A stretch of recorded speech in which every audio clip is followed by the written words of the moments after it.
Hey guys, Mr. Happy here, and today going to be doing a recap of the Letter from the Producer Live Part 14, which just finished airing this Saturday, May 24th at 7 a.m. Finished around 9 a.m., a little bit after, getting this video out as soon as possible. But before I do the recap, I do want to say that, remember, Reinhardt was unable to do a live translation for this one, thanks to his new job. Congratulations again.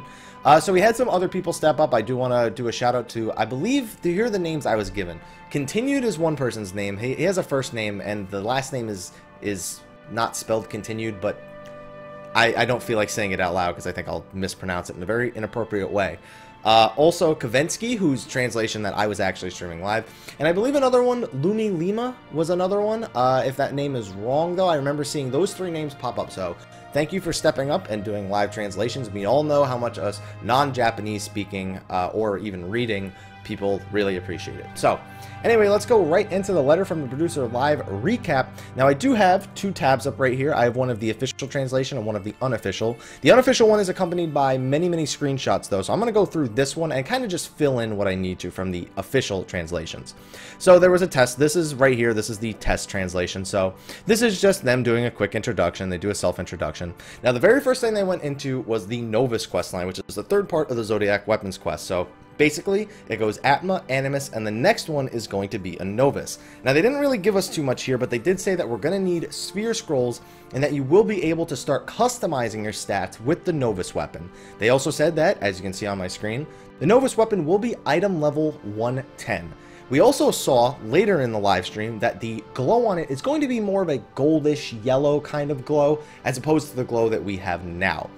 Now, of course, other than that, we also got to hear about the currency that's going to be required. People were wondering if it was going to be mythology, soldiery. You're going to need something new called Alexandrite, and Alexandrite is going to be obtained through a bunch of different ways. One of the ways is actually going to be a piece of content they're introducing in 2.3, which we'll get to a little bit later. But the currency is going to be called Alexandrite. I can already hear all the Final Fantasy XI players going, no, because that was needed in Final Fantasy XI for a very powerful weapon as well.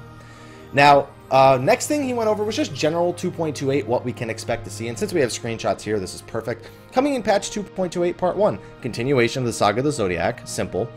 Adjustments to pet behavior while jumping, I don't know enough about that. New objectives added to the challenge log, that's cool with me. Addition of the exploration log, which is also being called the sightseeing log, which is basically going to be if you jump into certain locations, you can get bonuses. I'm actually very interested because I just did a video about them adding jump puzzles not too long ago. I don't know if these will be new jump puzzles for the exploration log or if it's just going to be places that are currently hard to reach and you can jump around. I guess we'll just have to wait and find out. Now, filtering and sorting options for the expert delivery window, adjustments to the Wolf's Den, those are the ones that I previously announced in another video, and the ability to register for Thornmarch and War Leader Extreme via the Duty Finder, which don't even know why they didn't really add that before, but I guess now that it's been out long enough, it's about time. Now, for the next slide, we have the Echo buff will be applied to the Companion. Now, Companion is a word for Chocobo, but I'm pretty sure they just mean that Ifrit and Garuda and Eos and Selene and Titan, that if you're a Summoner or a Scholar, you'll get the Echo on your pets when you're in Coil 1 through 5 or Titan Extreme. Wherever you have the Echo, it'll apply to them. Filtering options for the Crafting log, the map coming up during the Gathering log. Now, this was a big one. Durability will increase to a max of 199% when repairing with a Disciple of Hand class. For those of you who don't know, you can use grade X 1 through 5 dark matter in order to repair gear with a crafting class. But because you could always repair your gear up to 100% by just going and talking to an NPC, this seemed kind of pointless. Now, if you repair with dark matter, it can actually exceed the 100% durability mark, and that can probably save you not only a lot of time, but a lot of money on repair, since if it's at 199%, you're not going to need to go to an NPC and repair back to 199%. I think it'll save a lot of money. It'll definitely bring crafters a little bit more into favor. People may be doing charging for repairs and things like that. You'll probably see that a little bit more often, so I'm very excited for that. Auto sort of the party list when undertaking duties. Thank goodness. Tanks at the top, healers, then DPS at the bottom, I believe is how it works. The ability to participate in the expert and high-level duty roulette as a party. Something everyone has been asking for. So definitely big news, big quality of life change right there. Adjustments to the player commendation system. Somebody said in the chat, seems we'll be able to give commendations even if we join content as a party. I don't know if that means that we'll be able to give them to our party members or as a party being able to give them to to the other random players if we don't enter as a full party. So whichever one it means, hopefully it just, I don't know. It'll mean one of those two. We'll just have to wait and see. And an equipment preview feature, which will basically mean that, as it says here, you'll be able to see previews for gear you own when you buy it or crafting it, but not from quest rewards as of yet. And then the last part, part 3, adjustments to the party finder. I don't see many details about that here, so we'll just have to please look forward to it. The progress of fates will be displayed on the map icons, which is great. Teleporting via Aetheryte icons on your map, just click it, teleport. Addition of text commands to clear the tel chat log, list of available text commands. Dismounting from mounts by pressing the L1, LB, R1, RB buttons. And titles displayed on the character nameplates, and the options to skip previously viewed cutscenes. I'm actually going to throw on my headset real quick because there's some music coming from the other room, and it's kind of distracting me a little bit. So titles being displayed on character nameplates is a big one for me because I always felt titles were pointless because you couldn't see them. So hopefully that will be an interesting option.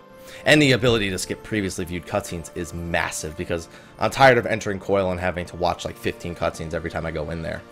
And then on top of that, so all of that's patch 2.28. So on top of that, we're going to be getting Fantasias in 2.28. Now, according to what I was reading in the chat, they are going to be giving everyone one more free Fantasia, just to probably encourage people.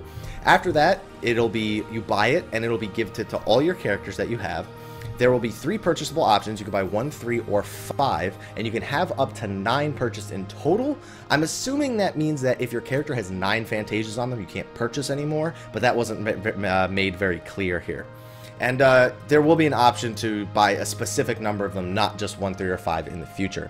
It seems they'll be about $10 each, so I don't know anyone who's probably going to be spending $90 in Fantasias, but $10 not so bad compared to most of the prices of other MMOs, especially considering if you're somebody with multiple characters. The $10 is technically can be up to 40 Fantasias if you were crazy and somehow had 40 characters that you wanted to actually all redesign.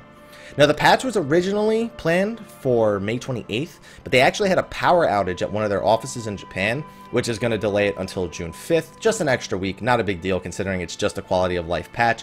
I'm more concerned about how the power outage affects the release date of patch 2.3. Now, as you can see on my screen right now, Defenders of Eorzea, that is the official name for patch 2.3. We didn't get a trailer just yet. We're probably going to get it at E3, which I'll talk about a little bit later on. So we moved right into Ramu, so we have some screenshots right here, just of what the arena is going to look like. A lot of these sylph-like mushrooms floating around. As you can see, the battle arena, it is a circle. I know a lot of people are becoming afraid of circles because circles are just a generic boss arena that don't really have much flavor to them, but I guess we'll just have to wait and see if maybe the arena has a few tricks up its sleeve. According to what was said both in the unofficial translation and on the official forums, he will drop accessories and rarely drop weapons. So you know how Leviathan always drop weapons and rarely drops the mirror and the mount and all that? Well, he will drop accessories and will rarely drop item level 100 weapons. I was a little disappointed because I really want more options with my item level 110 ring, so I was hoping for item level 110 rings. Maybe it'll change. The patch isn't out yet, so it could still be subject to change. People were asking about the mechanics, and of course they eventually said it was a secret. There will be a mount that comes from Ramu, probably a Thunder Pony. I doubt it'll be like an Ixion copycat, as cool as that would be. I think it'll just be your generic Thunder Pony. Moving on, we got to see a preview of Hullbreaker Isle, which is the new dungeon. We didn't get to see too much of this. They did a walkthrough later in the live letter as well. As you can see, just going through some screenshots right here. This looks really cool right here. So no video of this yet. Just going through these screenshots right here. Then we have some screenshots of Tamtera Deepcroft Hard Mode. Now, one thing that came a little bit late is that Hullbreaker's boss will be a Kraken that Final Fantasy fans are familiar with. 2 Krakens come to mind. Final Fantasy 1's Kraken boss and Ultros. I've already said Typhoon is in the book of art that came with the collector's edition. And I was saying, wonder where Ultros is. He may be in Hullbreaker Isle. I guess we'll just have to wait and see. He didn't tell us the item level requirement of these dungeons either. So, Tamtara Hardcroft, more pictures. I called it Tamtara Hardcroft, by the way. That's the official new name, Tamtara Hardcroft. Alright, some more pictures, another circle for the battle arena. Looks very cult-like, though. This is the only picture we have of Stone Vigil. They went through the screenshots of Stone Vigil way too fast, so this person was only able to get the one. But it's very similar to the Stone Vigil that you knew. It's not as... I'd say it's not as different looking as this is, but the layout is significantly different, as we saw later in the video. So next we got to talk about item desynthesis, which, as you can see here, item salvaging. So you can dismantle items to get their ingredients, but I know a lot of people are just thinking one button click. It's not as simple as that. At level 30, you're going to get a salvaging skill, and at that point you'll be able to dismantle a certain amount of items. You actually have to level your desynthesis skill. It's almost like you have like a level 50 crafter, but your salvaging skill is only level 1. So then you have to get it up to level 2, 3, 4, 5, 6, and it's different for every single crafting class. You can't have maximum salvage skill in every single crafting class. It's very similar to, I guess, the master crafting recipes, where they kind of wanted you to narrow down what your specialties will be by putting a huge time sink behind obtaining it. So this will probably be something similar to that. It's just so that you can't be maximum proficiency in every single crafting aspect. So this is really going to be more of a separation of, okay, so what do I absolutely want to be able to salvage items for?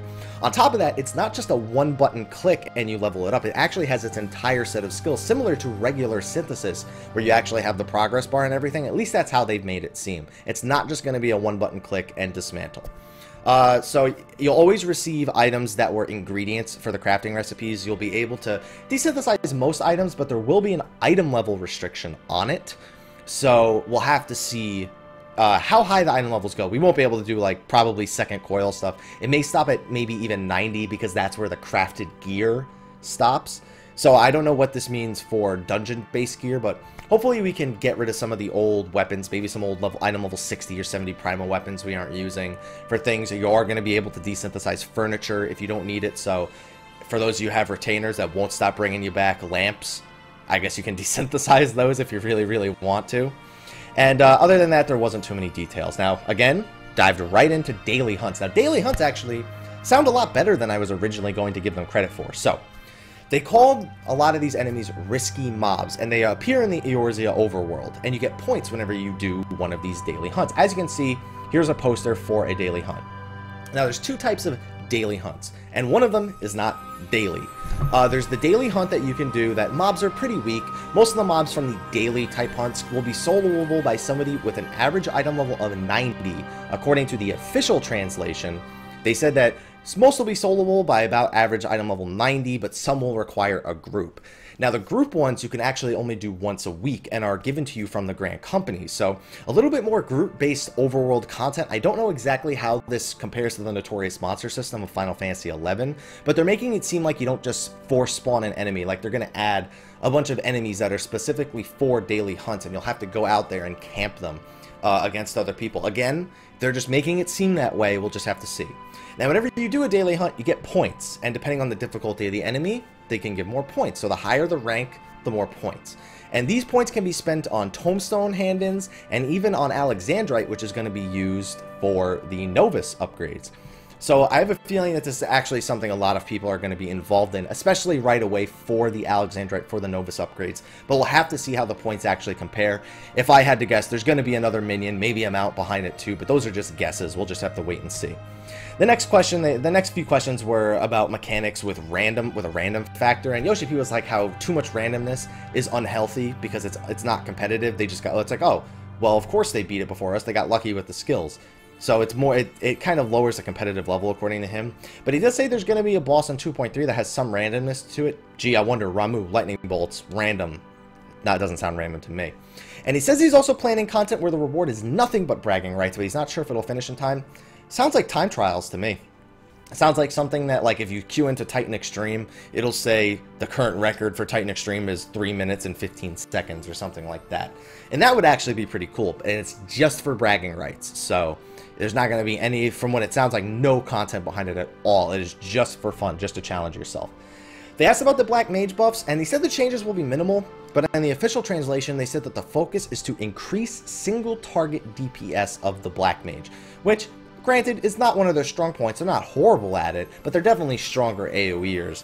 Good Black Mage can pull some pretty good numbers in Coil, though. So I'm curious to see how that's going to be personally, and I know all you black mages out there will probably feel me on this one. I would love to see them get stacks of Firestarter. How many times have you gone to cast fire, got a Firestarter proc, but you were already casting your next fire, and then when you went to go use your first Firestarter proc, you got a second one, but you couldn't do it because they overlap. I would like to see you get 2, maybe even 3 total Firestarter procs that you can save, especially from moving around and things like that. A few other changes they can make, but that's one that I would personally love to see. Now, PvP is not going to be until the next live letter. Frontlines is going to be the second half of the live letter. Now, there was a few more details that definitely needs to be announced. Chocobo respec items being in patch 2.3. We're going to get new content for Chocobos, which is later revealed to be Chocobo raising, which should be very interesting. We're also going to be going into some more Chocobo-related content that they got into a little bit later as well. Now, they also said they're going to be adding Sands and Oils of Time to Crystal Tower 2. Now, you're probably wondering, that doesn't say that right here. It's possible they might add. Well, if we quickly go through the official forums, sorry for the sound, you can't hear it, but there's a really loud sound that plays with that, so let's just look for Crystal Tower real quick. There it is. Are there any plans to make it easier for us to obtain Sands and Oil of Time? You will be able to obtain them in the new Crystal Tower dungeon in patch 2.3. Instead of increasing the drop rate, we want to increase the locations of where the items can be obtained. So while they didn't tell us what the item level of Crystal Tower will be, we do know we can get Sands and Oil of Time from there, so item level 110, calling it now. Just kidding. Yoshi P again told everyone parchers aren't allowed. He knows you use them, just don't talk about it. That was just another reiterated point. And of course, we do have this. This is the overview for patch 2.3, where we're going to get the Ramu Battle, Hard and Extreme, Hullbreaker Isle, Tamtara Deepcroft, or Tamtara Hardcroft as I'm calling it from now on, Stone Vigil, Item Desynthesis, Daily Hunts, which are starting to sound better and better, PvP Frontlines, which is going to be large-scale PvP, continuation of the Crystal Tower, which, by the way, they showed off some screenshots, looks beautiful, looks amazing. New main story quests, new Hildebrand side quests, Chocobo raising, as I said before, and your private room for housing. Not your actual own house yet. They're starting with the private rooms. The private houses are coming later. Now, from the next point on, was a lot of interview with Suzuki Takeo, which is the lead designer. I'd actually forgotten this was actually part of the live letter. And he does a bunch of design for the gear and dungeons and for bosses and things like that. So most of these questions were pretty design-based. They did do a short preview of Hullbreaker, Stone Vigil, and Tamtara, but it was just him walking through the dungeons. We did get to see a big black gorilla in Hullbreaker Isle, so there are going to be some new enemy models there. And on top of that, this is where we did see that the Novus effect will indeed be more of a goldish glow.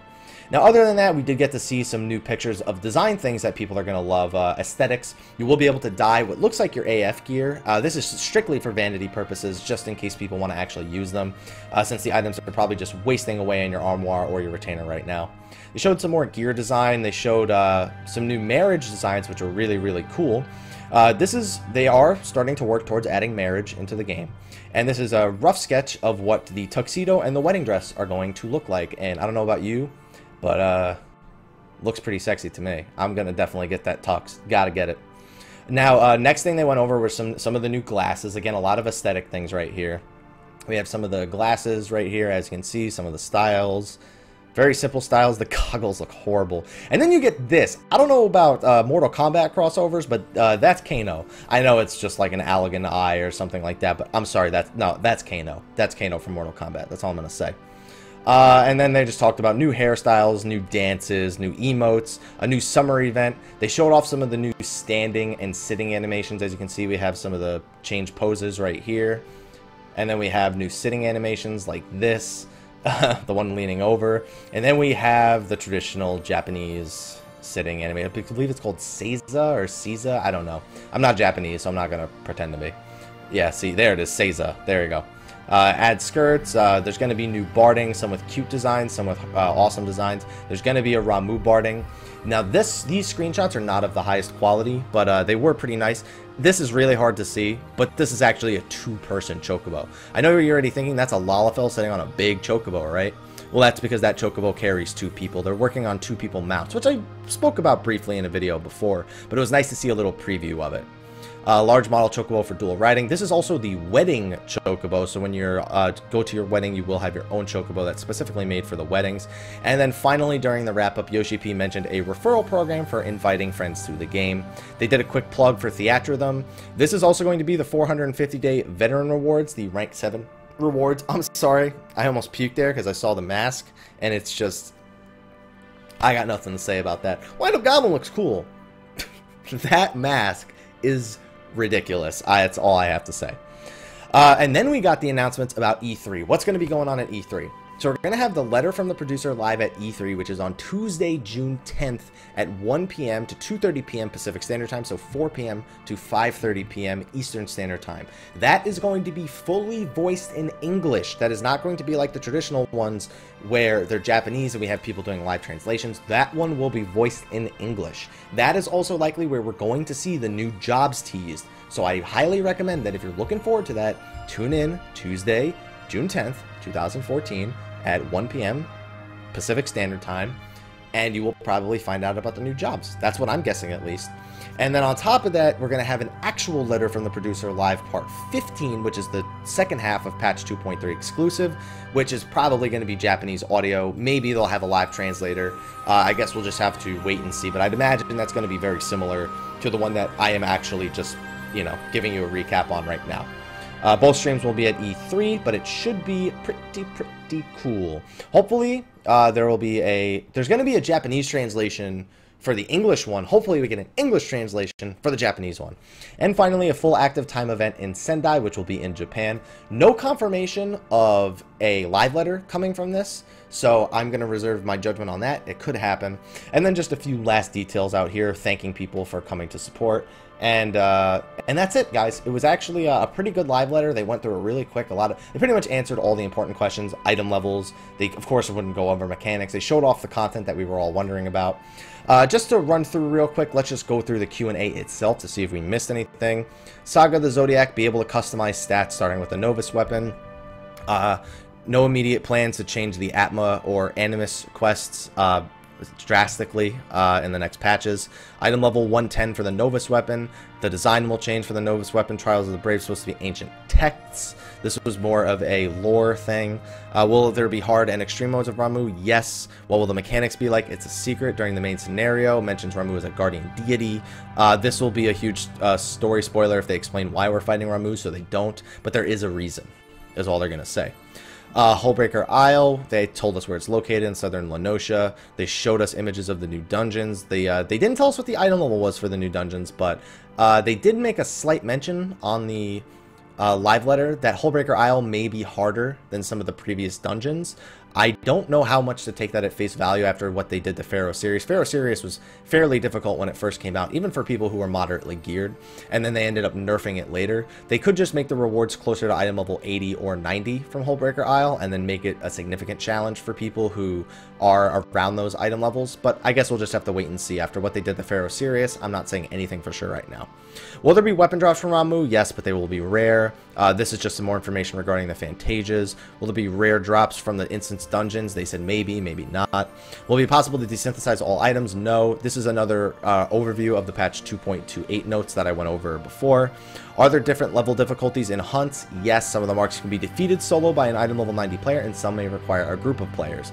But it's difficult to say how difficult they're going to be, but that is interesting that they say item level 90. I didn't expect it to be that high. The Black Mage buffs are going to be coming in patch 2.3, focus on increasing single target DPS, but there will be adjustments to other jobs as well. Sands and Oils of Time, as we went through, we will be able to reallocate our Chocobo points in 2.3. Then more Desynthesis questions, what kind of rewards will be available through hunts. Most of this stuff I've already gone over. The familiar Kraken that we can expect to appear in Hullbreaker Isle. Tell us more about hunts. This is about defeating monsters called marks. So if you played Final Fantasy XII, you pretty much understand how daily hunts are going to work with the whole mark system, and you'll earn allied marks, which are the points that I mentioned earlier, and then you'll get different marks depending on the hunts, etc., etc. We have to finish the Sylph Beast Tribe quest to challenge Ramu. No, but it does provide some background lore. Tell us more about the Desynthesis system, break down items. Please note that this system does not consist of pressing a single button to break down an item. In fact, it consists of players using special Desynthesis skills to break down an item. We specifically designed this content for the crafters to enjoy. It's basically the same process, but desynthesizing. Will the items you can obtain from Desynthesis be random each time? Obtain a rare item. You'll obtain a material the item is made of depending on the level. Obtaining these items, you can do something and obtain rare items. Also note that it's not 100%. So there will be a Desynthesis action that will give you the chance of obtaining rare items. Just saying. Are there any restrictions such as item level? Yes, there will be, but they're going to be doing their best to remove those restrictions as patches go on. And then they moved on to Suzuki Takeo. A lot of these questions are just, you know, laugh arounds. They're not really content-based. Are there any moments you felt happy about being a lead artist and the opposite where you hated it? There's a lot of content where you can memorize patterns. This goes back to the whole randomized patterns. In one of the dungeons, there will be a bit of a random element we've seen up till now, so please let me know your feedback. Again, just more questions about vanity gear. Please implement a DPS tool and feature that shows monsters' HP percentage. This was the comment about the parsers when he was asked about it.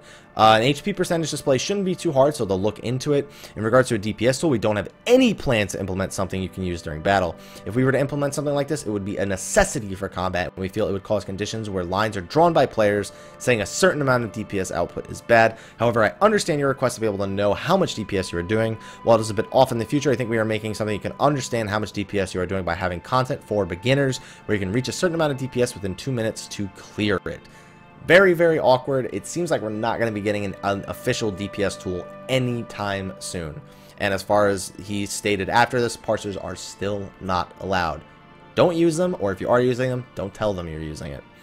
Suzuki, are there any plans to make the unique untradeable gear dyeable? Currently, the basic policy is only make crafted, and unique untradeable gear cannot be dyed. Yeah, but they go back and they change that later on. It's just when they first release it. Kind of weird because, you know, soldiery gear can be dyed when you upgrade it, so that doesn't have an entire truth to it. Then they talked about the glasses frames and doing the Manderville dance and step dances and cuter looking chocobo bardings, which I mentioned. Can you tell the difficulties you ran into with adding new hairstyles? Any plans to implement male specific vanity gear? Comparing the graphics and design from 1.0 to Realm Reborn, how do you think it has improved? And what do you think was better in 1.0? Are there any plans to implement a skirt with a length? So that's pretty much everything. Hopefully you guys enjoyed this recap. Let me know what your thoughts are in the comments below. Again, I ran through that very quickly. Sorry, I just dropped a pen. Very unprofessional of me. I just dropped a pen, so just lost my train of thought as well. So I'm going to include links to both of these, the official translation on the forums as well as the unofficial translation by Kovensky in the description below. All flustered now, can't even speak. But so I'm going to end the video on that. There will be links in the description below for both the unofficial and official translations. Again, congratulations to Reinhardt. Thank you to Kovensky, to Lumialina, and to Q Continued. I believe your name was the full name. I was just afraid of mispronouncing it. So be sure to like, favorite, subscribe, and share for more Final Fantasy XIV videos. Be sure to like me on Facebook, follow me on Twitter, and you can follow me on Twitch, where I do live stream Final Fantasy games and sometimes other games as well. But anyway, guys, thank you for watching, and until next time, take care.